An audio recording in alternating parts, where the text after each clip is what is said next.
Welcome to the Three Musketeers, the sibling podcast that understands your Disney addiction. I'm Jared. I'm Amanda. And I'm Emily. This week on the episode, we're going to be cruising the galaxy with the 35th anniversary of Star Tours at Disneyland. But first, let's get into some trivia. Are you guys ready to play? Of course. We're always ready. Let's do this. All right. Who voiced Rex, the pilot, on Star Tours? Is it A, George Lucas, B, Dan Aykroyd, C, Paul Reubens, or D, Jim Varney? Oh my gosh. Okay. Unless Amanda knows right off the bat, I'm going to need you to repeat the question and answers again. Okay. Tell you what, I'll go ahead and do it anyway. Who voiced Rex, the pilot, on Star Tours? So if you are familiar with Star Tours, if you've ridden it before, then, well, I guess not recently. Recently it has been updated, but originally it was Rex as a pilot for the tour itself. Who voiced that droid who piloted Star Tours? And I'll give you the multiple choice. It's A, George Lucas, B, Dan Aykroyd, C, Paul Reubens, or D, Jim Varney. I'm going to go with D, Jim Varney. Okay. Any reason why you're picking Jim Varney?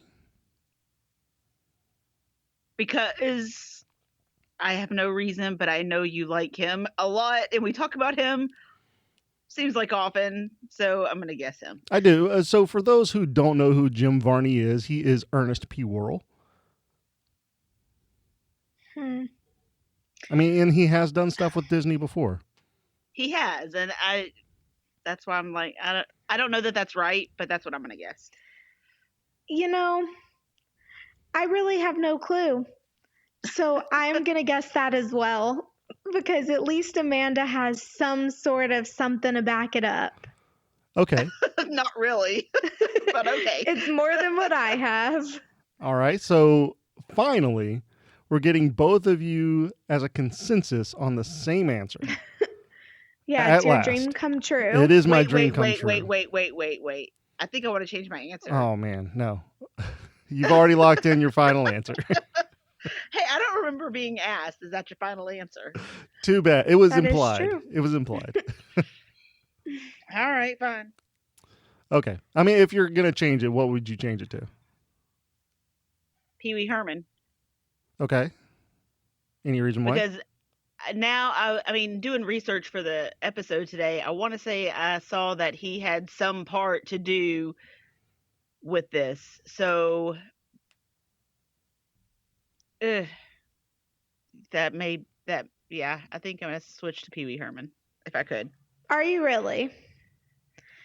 I would have never guessed Pee Wee Herman. So if Amanda's switching, I'm keeping my answer still, because that's, maybe I'm completely wrong, but I would not have guessed that one. Okay. Well, yeah, I hate that Amanda switched her answer because that is correct. It is Paul Reubens, who is also Pee Wee Herman. Okay. They wanted somebody who was very exciting, somebody who could kind of hype up the crowd, and they felt like Paul Reubens was the perfect person to do that. All right, well, you got Sorry, me. Emily, I threw you off. Well, I would not have gotten that one at all anyway. I had no clue. Okay, but you guys do know who the other two are, right? Well, yes, I know who George Lucas is. Okay. And Dan Aykroyd, yeah. Okay. Emily, do you know who Dan Aykroyd is? He was in Ghostbusters. Well, don't help her. I was going to say no. Okay. I do not know who he is. He was in Ghostbusters. There he we was go. in a lot of other stuff too, but He was. That's the biggest one. Yeah. I mean, at the time when Star Tours came out, he was one of the bigger stars in Hollywood at that point in time. So I threw him in. All right. Well, Okay, Emily, give us a history fact. thought that's not what I thought. Where I thought he was going with that. I at know. all. I thought you were going to say, well, Emily, you lost. Yeah, Because I that's did. what I thought. But You that's did. okay. But you get to tell us a history fact, so we win. I do. And it's a pretty cool history fact. I had never heard of this before. So, did y'all know that whenever Hollywood Studios was being thought up, originally it wasn't supposed to be a theme park by itself. It was going to be a pavilion within Epcot. And specifically, it was going to be a pavilion in Future World. And the reason why this changed was because once Universal Studios announced that they were opening a park about movies and animation, Disney wanted to compete with that. And they already had the idea of Hollywood Studios, but as a pavilion. So Michael Eisner decided that it should be made into a full theme park to better compete. And that's whenever it became Hollywood Studios, or of course at the time it was MGM Studios. That's really interesting. I did hear that before.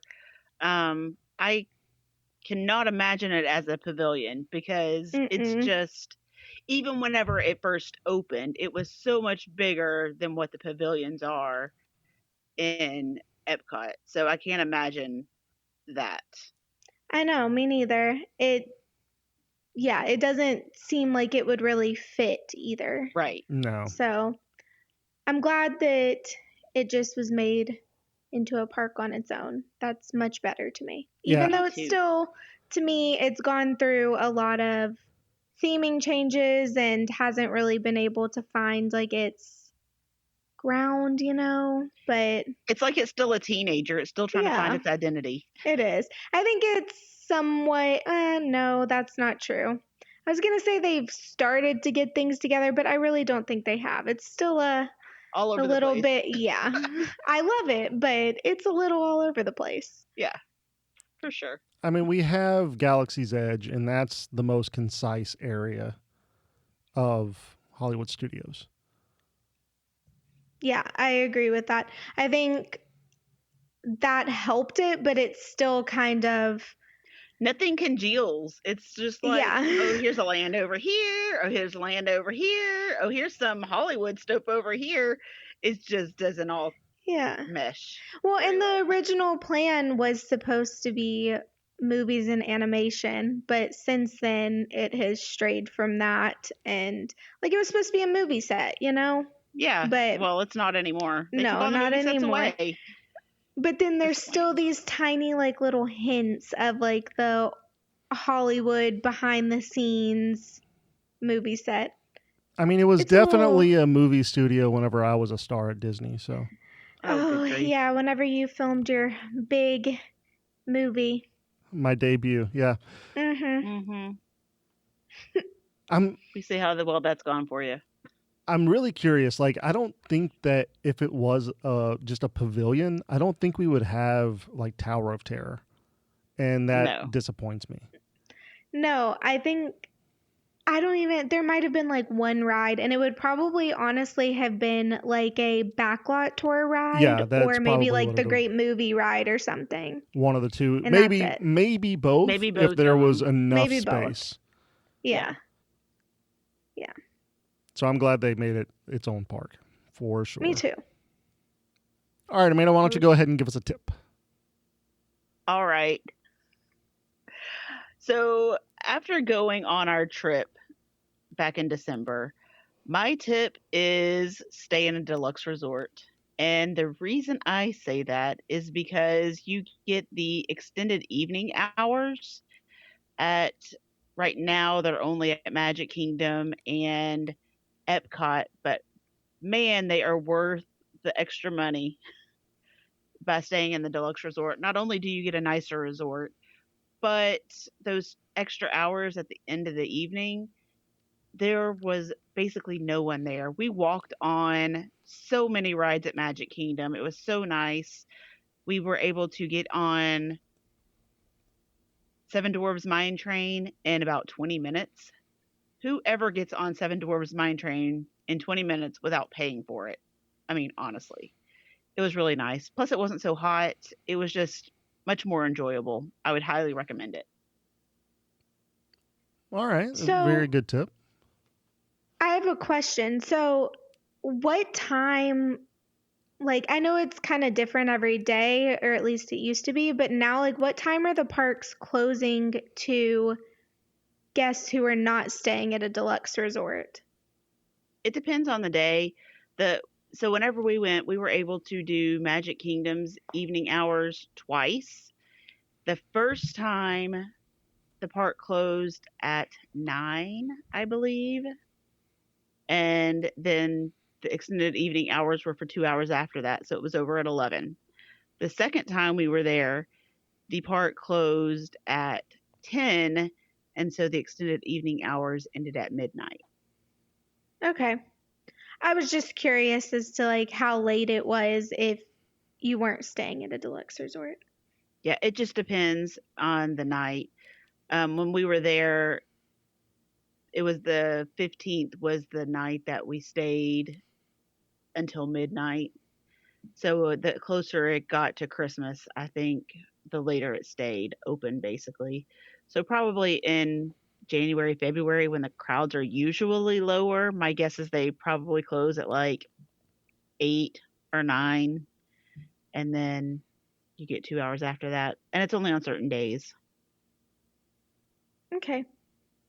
All right. I guess now we're going to move into our segment of the week. And this week is this or that.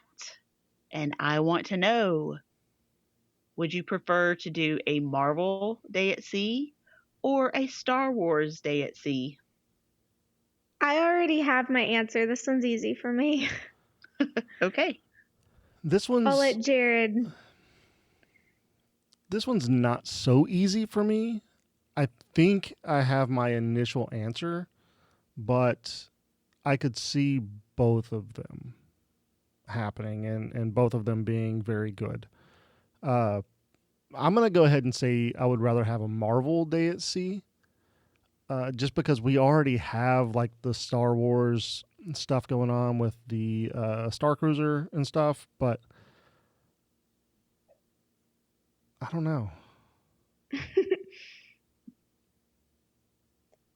Like, I guess, like, is it going to be like an all inclusive, like, fully submersive world like what they're doing with Star Wars right now? If we're doing the No. Marvel? No. This is so they already do Disney on the Disney cruises. They already have a cruise that is Right. Marvel Day at Sea or Star Wars Day at Sea. So if you're doing one of these cruises, which would you choose? Say Okay. everything was the same. Okay. Would you take the cruise with Marvel or would you take the cruise with Star Wars? See, I was thinking you were throwing something new out there. I knew that they were doing the Marvel cruise stuff. I was not aware of the Star Wars. Okay. I think I would still And it's not pick. on the Disney Wish. It's different than the Disney Wish. Okay. I still think I would pick Marvel. Okay. I'm a bigger Marvel fan than I am Star Wars. Uh, Not that I don't like Star Wars, but I feel like there's just a lot more for me with Marvel. Okay. And I am the opposite. I would do Star Wars for sure over Marvel. Not to say that I wouldn't go on the Marvel themed cruise and enjoy it, but I would enjoy Star Wars more. I'm a bigger Star Wars fan than Marvel. And I'm not like a Star Wars nerd by any means. Like, I'm a fan, I enjoy it, but I'm not, I'm not like you know what I'm saying. But I would pick that over Marvel. I think it'd be really cool. And yeah. I think both of them would be really cool. Um, this one is a little difficult for me. I did want to mention that I did ask our audience and in our groups and stuff, and 60% chose Star Wars Day at Sea. So I thought that was Hmm. pretty interesting. It was closer than I thought it would be, to be totally honest. No, But it's farther apart than I thought it would be. I really thought it would be like a 50-50 split. Yeah, that's pretty close. I would have thought that Marvel would win, honestly. I mean, maybe right And now with actually, everything going on with Marvel, because I mean, Star Wars is kind of not died down because they're still doing the shows like Mandalorian, and you just had Book of Boba just come out not long ago. So, Yeah. but I mean, the MCU is still going pretty strong. Yeah, that's why I assumed Marvel. yeah.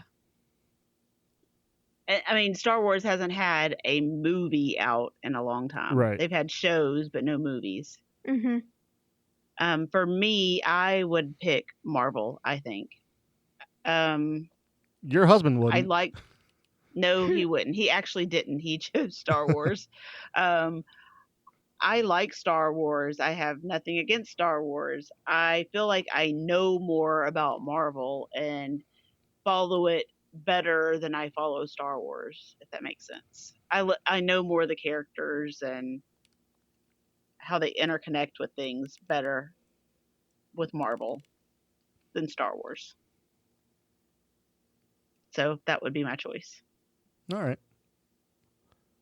I mean, it's just solely based on knowing the characters, not necessarily the world that they're going to be in. Because, I mean, I think the world for both of them is pretty cool. But whenever you're on the cruise ship, they're not redoing the cruise ship to look like these worlds. No. I mean, you just have characters walking around and interacting and stuff. So I think it's a little different when you're just talking about the cruise day at sea than an actual land or things like that. Okay. Or a hotel. Yeah, that makes sense. All right, so Marvel for the three of us. I mean, not for Emily, No. but as a collective, Marvel. Out of the three of us. I mean, if we're going with the winner, then yeah, Marvel, but I would still say Star Wars. Yeah, you would still say Star Wars, but collectively, we picked Marvel, so... Correct. Too bad. All right, well, that's going to go ahead and get us into the main topic. Main topic this week is the 35th anniversary of Star Tours at Disneyland. So the opening day for Star Tours at Disneyland was on January 9th, just a couple days ago, and it opened in 1987. And did you know that whenever it first opened, Disneyland had like a celebration of sorts, and they were open for 3 days and nights, and it was called like a 60-hour party to celebrate and get as many guests in there as possible because people were so excited about it. Yeah, and that's really cool. The stayed busy all 3 days. People were getting off the ride and getting right back in line to ride it again. That's crazy. I know people came dressed in like full Star Wars attire. Like you really had the people who were not necessarily Disney fans, but were like massive Star Wars fans, and got them there. Because, I mean, it was 10 years, or a little less than 10 years from when the original Star Wars came out, like the first Star Wars movie. So speaking of that opening ceremony, so there's a couple things. They had like some weird ballet Star Wars thing going on, like some kind of theatrical show. It was kind of weird. It did not fit Star Wars itself, but it had like the typical characters that you would find in Star Wars. It had like Luke and Leia, had Han Solo, Chewbacca, the droids, Darth Vader, some stormtroopers. But it sounds fantastic. It was like some ballet thing. I don't know what it was. Like I haven't watched the full video, but it was like some theatrical dance. Oh, they have a video of this? Yeah, there's a video. All right, so during the opening ceremony, they had a ribbon cutting, and of course, Michael Eisner was there, Mickey and Minnie. They had like R2-D2 and C-3PO, and they also had George Lucas. George Lucas was there. So did y'all know that this really wasn't supposed to be a Star Wars ride initially when they first thought of the idea? Yes and no. Like I don't know what other ideas they had, But I know that Tony Baxter was, kind of credited to bringing something forward because they knew that they needed something to like gain the interest of the park goers, but they weren't exactly sure what. So I'm kind of interested as to what you're going to bring up. When they originally thought of a simulation ride, they were talking about doing a ride for the black hole. And that was what initially they were creating the ride for. Yeah. And that was going to be back in 1979. And because that movie totally flopped, Wait, they what? scrapped.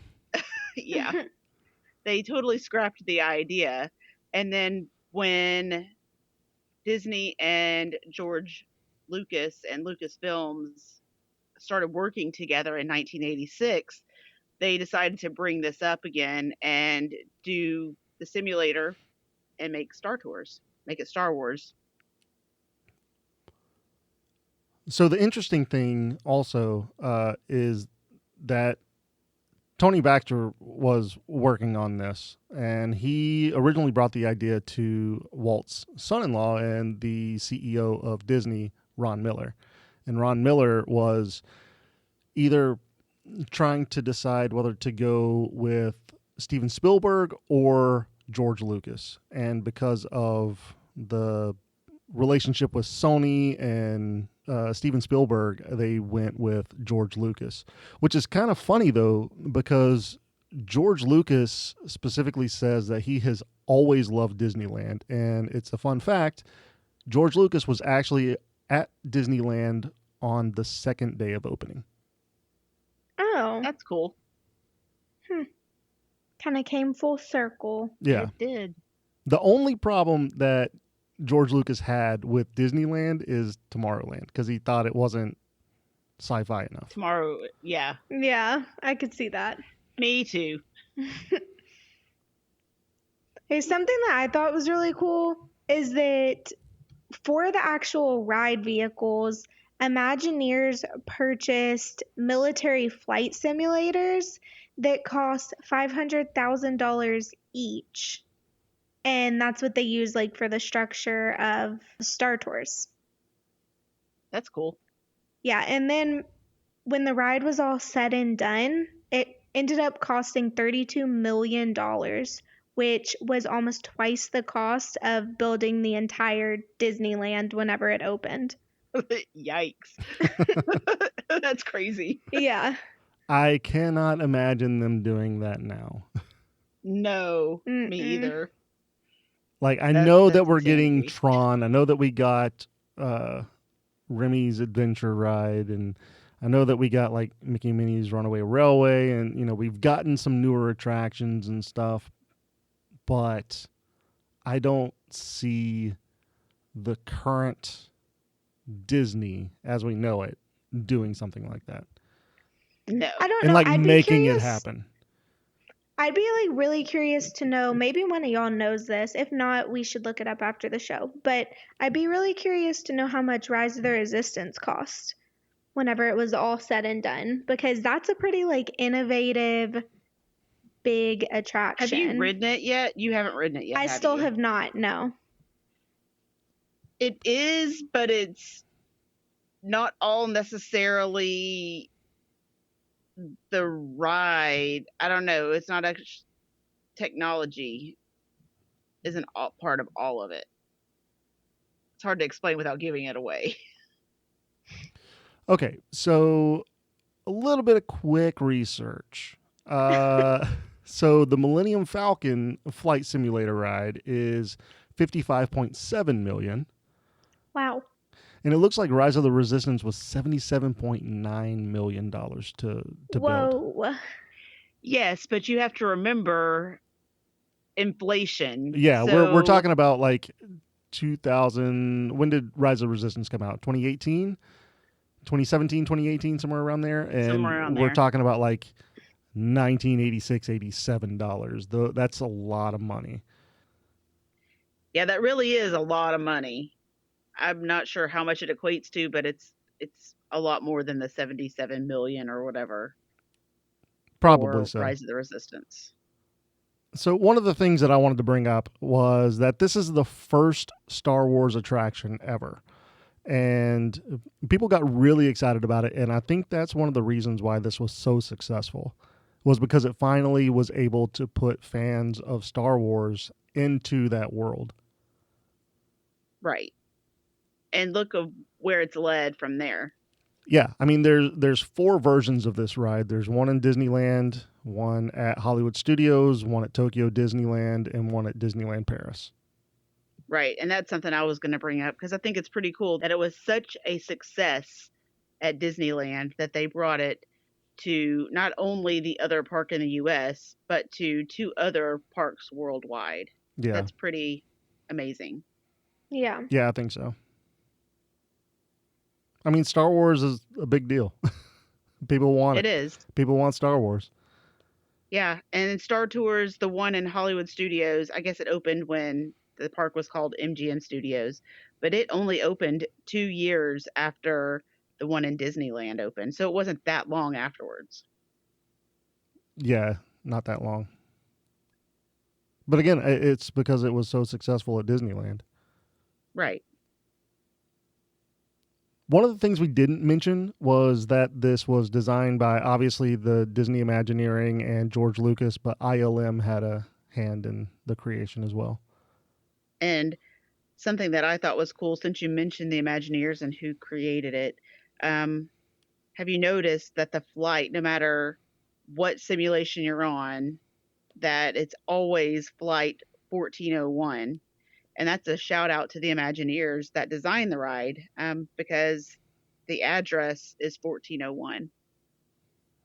Very cool. Yeah, that is really cool. So I'm kind of glad you mentioned which flights you're taking, because originally you didn't have that pieced together simulation. You had one simulation, and that was it. It was the one ride, you would get on it, and that's the ride you would get. Now, since the update that they started in 2011, they have included more movies. So they waited until episode 1, 2, and 3 were over to redo it. And by that time, they were able to put more 3D video into the Star Tours. So they upgraded the system because they were just using a loop box for the Star Tours originally. But then they updated it and created, I think it was 54 different scenes, and then they would splice those together in an act 1, act 2, act 3. So you would get a lot of different flights. It wasn't all the same. Now, since there's even more movies out, there's 100, more than 100 different scenes. So the chance of you getting on the same ride ever is pretty much not going to happen. Yeah, which is pretty cool. And which brings me back to the black hole ride that they were going to do. The intention of it was to make it where it was kind of audience led, like a choose your own adventure almost ride. And so it would be really cool if they were to update this ride again, if they could do something like that to it. I mean, having a choose your own adventure would be kind of fun, but it would be a little bit more difficult with a larger group. I don't know. I think you could do it. Depending on how you interacted with it, it would make the choice for you. I mean, you're not going to say, "Oh yeah, I want to go and do this." But well, if it's choosing it for you, you're not choosing your own adventure. You are. It's because how the audience is reacting to it is going to make it go a certain direction. It's not going to be something that's just randomly chosen like it is now. It'd be based on what the audience is doing, would choose which part you're going to next. Almost. Does it make sense? It makes sense to me. It kind of reminds me of Smuggler's Run, where it's interactive and based on how you're doing, it kind of determines what happens in the ride. Right. And that's what the intent was initially. Yeah. With the black hole simulator. I just still think with a larger group that is in Star Tours, I think it would be a little bit more difficult. But I mean, it would be fun. I'm not saying it wouldn't be fun if they could figure it out and do it in a way that wasn't clunky. Then yeah, I think that would be really cool to add to it. So this ride for me, I can't really do it because it makes me sick. But I've learned there's some tricks that you can do to help you be able to ride and not get the motion sickness. One of them is just by sitting in the middle of the car, and that way you don't get all as much movement with it. But the one I think is really cool and I need to try next time is if there's like a low wait and not much of a crowd there, you can ask for a flight check and they will let you ride without actually putting the motion into it. So you'll be able to watch the screen and everything, but not bounce around. So I think I'm definitely gonna try that next time. All right, now that's interesting. I get motion sick, but I've been able in the past to ride this ride if I just focus on the screen and what's happening in front of me and don't like close my eyes or anything. And like by the end of it, I feel a little queasy, but I think I really like it. I think it's a really cool ride. It makes you feel like you're flying. So I'm really glad that you brought up like the motion sickness and stuff like that in particular, because I know for a fact uh, that whenever the Imagineers went to test out these simulators, like that was the main problem, was that they were really expecting to get a lot of motion sickness, and I'm pretty sure it gave them a lot of motion sickness because I mean it was early technology at that point. And even the simulators that they had couldn't even do what Disney wanted it to do. So they had to design the ride around the limitations that the simulator had. And there's this one point on the ride, I'm not so sure about now after the updates and stuff, but whenever it was originally set up, like you had to raise the simulator back up and to the platform so that it was on level ground, and they had to design pretty much everything, every motion that the simulator was doing into the story that they were projecting onto the screen. Because if they just let it do what it needed to do after it was over, then it would kind of take the audience out of that world, and they didn't want that to happen. So they had to design it around the movements of the simulator. Yeah, like I know now in the ride, whenever the ride's ending, they kind of do this like bumpy landing and then it like smooths out and brings you into like a parking motion, to get you back to that like starting position, but it all fits with what's happening in the show. Yeah. It's definitely something that they brought over. That's pretty cool. But think about how long that had to take to get everything to match up just right. That's crazy. Yeah, I saw that the Imagineers went in there with joysticks, is what it had said. And so they were in there watching the film with joysticks and they were like creating the motions of the ride to the film while they were sitting in there. I'd be so sick. I am very fortunate that I don't get motion sickness. Like writing stuff like pretty much anything Star Wars, Millennium Falcon, you're talking about Rise of Resistance, talking about Star Tours, they're all in that realm of possibly giving you motion sickness, and I'm definitely glad I don't get it. Yeah, Rise of the Resistance didn't for me. Not as Star much. Tours definitely does. Yeah.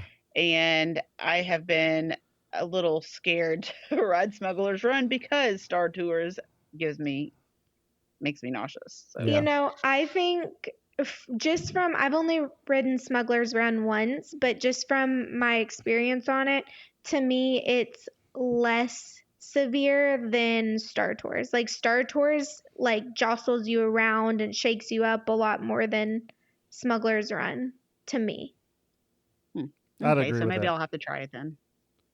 I guess as long as I don't have any 2-year-old pilots on That is it, I should be good. okay. Look, I get that people want to bring their kids onto that ride. I understand why, and I think kids should be on that ride, but They should not be pilots. they should not.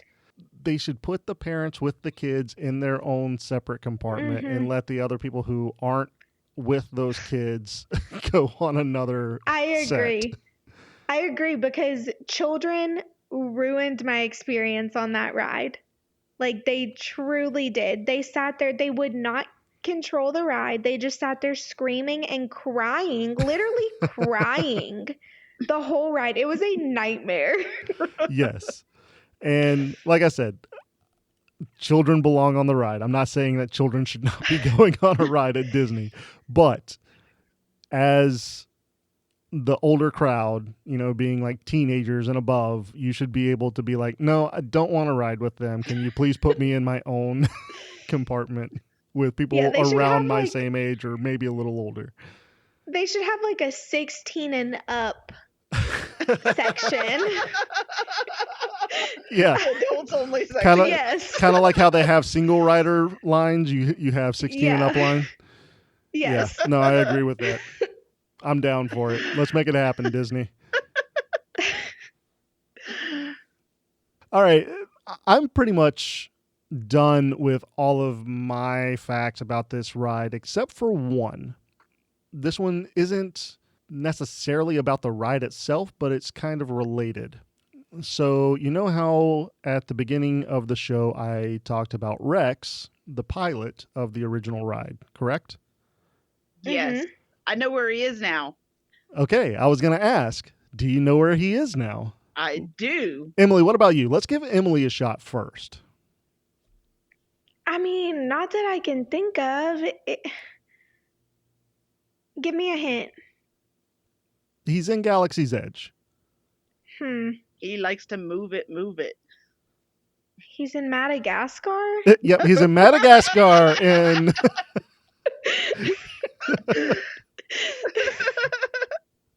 oh man.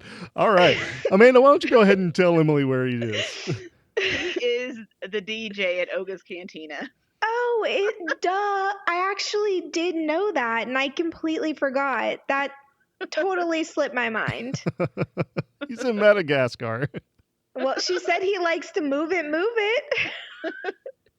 That's what that song is from. You're right. It is.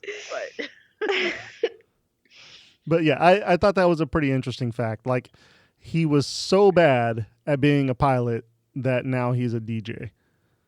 He's a pretty good DJ, though. he is. That he is. So I wanted to mention something that I'm surprised Jared didn't bring up, because you know how he likes to talk about the hidden Mickeys. I do. At the Hollywood Studios version of Star Tours, there are at least two hidden Mickeys that I know of. So one of them is white, and it's on a tree trunk in the Ewok Village. You'll see a hidden Mickey there. And then in the Tatooine Traders, on the counter, you can see a hidden Mickey, and he has 2 bullet holes as ears. Very cool. I do love a hidden Mickey. Yeah, you do. And then the last thing that I thought was really cool is while you're going through the lines and stuff, you'll hear that they page Egrog. I don't even know how to say it. Egrog, Sakul, and Mott Worum. And when you say these backwards the other way, it's George Lucas and Tom Morrow.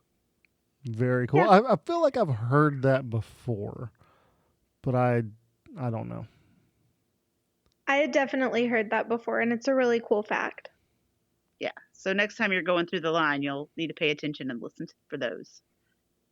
Well, very cool. I guess that's going to get us into mousekeeping. Let's go ahead and talk about our YouTube channel. You can find us at bit.ly/T3M YouTube. That's all lowercase. Again, that link is bit.ly/T3M YouTube. You can definitely find us on all social media platforms. You can search at T3M Podcast and find us on everything. That's Facebook, Instagram, Twitter, and TikTok.